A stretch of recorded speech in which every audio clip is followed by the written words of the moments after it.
அந்த காட்டில் ஒரு புத்திசாலி குரங்கு ஒன்று வாழ்ந்து வந்தது.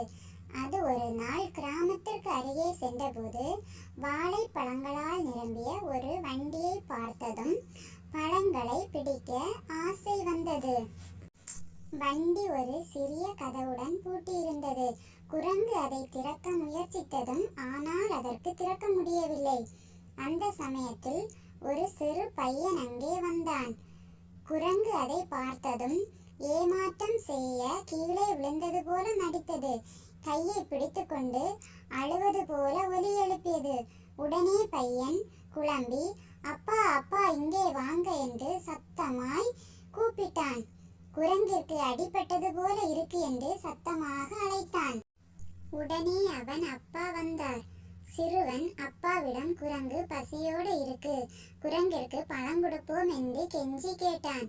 உடனே அவன் அப்பா குரங்கிற்கு பழம் கொடுத்தார். குரங்கு பழம் வந்ததை பார்த்ததும் சாடி குதித்து பாய்ந்து எழுந்து பழம் சாப்பிட்டது.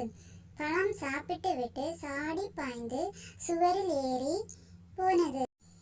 இந்த கதையிலிருந்து என்ன தெரிகிறது என்றால், குரங்கு புத்திசாலித்தனமாக ஏமாற்றி இருக்கிறது.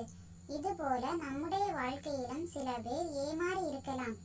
இனிமேலாவது நாம் ஏமாறாமல் உன் சுய புத்தியின் மேல் சாயாமலும் உன் முழு இருதயத்தோடும் கர்த்தரில் நம்பிக்கையாயிருந்து உன் வழிகளெல்லாம் அவரை நினைத்துக்கொள். அப்பொழுது அவர் உன் பாதைகளை செவைப்படுத்துவார். நீதிமொழிகள் 3:5-6 என்ற வசனத்தின்படி கீழ்ப்படிந்து நடப்போம். பாய்.